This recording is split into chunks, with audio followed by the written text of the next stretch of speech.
अस्सलाम वालेकुम guys, welcome to my channel.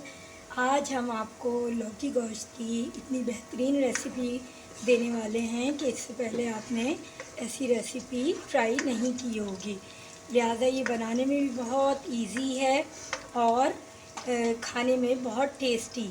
आप बनाएंगे इस रेसिपी से तो इंशाल्लाह घर वाले तारीफ़ किए बगैर नहीं रह पाएंगे।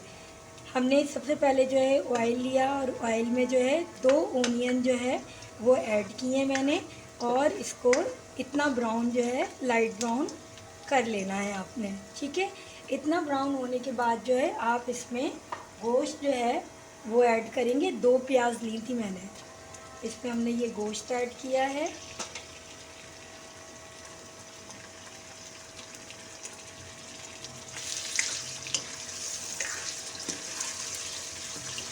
गोश्त ऐड करके इसको चलाएंगे और इसके अंदर जो है हम इसी पोजीशन पे अदरक लहसुन 1 चम्मच अदरक लहसुन लिया है मैंने, ये देखिए, ये ऐड कर देंगे और थोड़ी देर इसको चलाएंगे।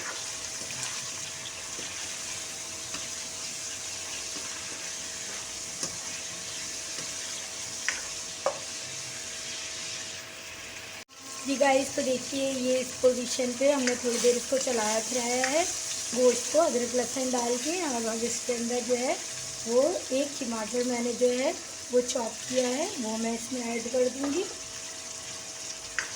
और इसके साथ ही मसाले जाएंगे। देखिए, 1/2 टेबल स्पून जो है मैंने नमक लिया है, 1 टेबल स्पून जो है लाल मिर्च लिए। लाल मिर्च नॉर्मल डालिएगा क्योंकि लौकी में वैसे ही मिर्च थोड़ी सी ज़्यादा खुल जाती है। ये मैंने भर के जो है पिसा धनिया जो है 1 चम्मच लिया है और 1/2 चम्मच जो है हल्दी ली है।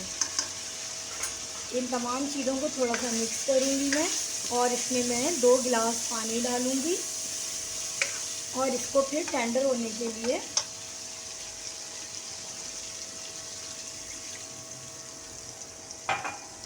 तकरीबन 2 गिलास इसमें पानी ऐड करिएगा और इसको गलने के लिए जो है टेंडर होने के लिए हम रख देंगे। इतनी देर तक हम पकाएंगे कि ये पानी खुश्क हो जाए और गोश्त टेंडर हो जाए हमारा और ऑयल ऊपर आ जाए। इतनी देर हमें इसको पकाना है। अब मैं इसको ढक के जो है वो पकाऊंगी। जी गाइस, तो देखिए ये गोश्त जो है हमारा भुनने के करीब है और गोश्त बिल्कुल टेंडर हो चुका है। काफ़ी हद तक जो है आधे से ज़्यादा जो है वो टेंडर हो चुका है गोश्त। अब इस पोजीशन पे जो है हम इसके अंदर अपनी जो लौकी है वो ऐड करेंगे और मैंने 1 आध आलू भी उसमें ऐड किया है क्योंकि मेरे यहाँ जो है वो खाया जाता है। आपकी मर्ज़ी है, आप इसको स्किप कर सकते हैं और डालना चाहें तो ऐड कर सकते हैं। अब देखिए अभी जो ये पानी है इसी के अंदर जो है वो मैं इसको ढक के पकाऊंगी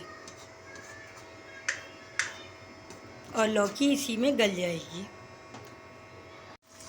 जी गाइस, देखिए ये सालन माशाल्लाह कितना अच्छे तरीके से जो है वो भुन गया है और तकरीबन हमारी जो लौकी है वो भी हाफ़ डन हो चुकी है। आलू भी तकरीबन हाफ़ डन है, तकरीबन गल चुके हैं। अब इस पोजीशन पे हम पानी जो है अपने हिसाब से डालेंगे। अगर आपने रोटी से खाना है तो कम डालिएगा, आधा गिलास डालें, और चावल अगर इस्तेमाल करने हैं, चावलों के साथ खानी है तो थोड़ा सा ढीला सालन होता है, तो मैंने चावल के साथ करना है तो मैं इसमें 1 गिलास पानी डालूँगी इस टाइम पे। ये देखिए लुक देखें कितना माशाल्लाह अच्छा लुक आया है सालन का।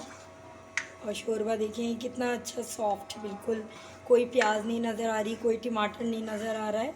इस तरीके से अब इसके अंदर बॉयल आने देंगे हम और फिर इसको बिल्कुल धीमी आंच पे रख के पकाएंगे थोड़ी सी देर। और ये देखेंगे मैंने हरी मिर्चें इसी टाइम ऐड कर दी हैं। अब इसको बस थोड़ी सी देर में पकाऊंगी, पहले तेज़ आंच पे और उसके बाद जो है हल्की आंच कर दूंगी। आपने भी इसी तरीके से करना है। बस थोड़ी देर में हमारा सालन रेडी होने वाला है। जी गाइस, तो ये देखिए हमारा सालन बिल्कुल रेडी हो गया है और इसके अंदर जो है हम पिसा गरम मसाला जो है 1/2 टेबल स्पून यहाँ पे ये डालेंगे और जो है हरा धनिया से गार्निश करेंगे इसको। और बस हमारा सालन बिल्कुल रेडी है। और इसको मज़े लेके खाएं, एंजॉय करें। अगर आपको मेरी ये रेसिपी अच्छी लगी है, पसंद आई है, तो ट्राई ज़रूर करिएगा। ठीक है, ट्राई ज़रूर करिएगा। लाइक और शेयर करें, कमेंट करें। कमेंट में मुझे बताया करें कि मेरी रेसिपी आपको कैसी लगी। हमारी ये देखिए बेहतरीन सालन रेडी हो चुका है। मुझे चावलों के साथ इस्तेमाल करना है, इसलिए मैं यहाँ पे इसको जो है चूल्हे को ऑफ़ कर रही हूँ। अगर आपने रोटी से खाना है तो आप इसको और ज़्यादा गाढ़ा कर सकते हैं सालन को। मेरी ये रेसिपी को ज़रूर ट्राई करिएगा। लाइक करें, शेयर करें, कमेंट करें। Thank you so much.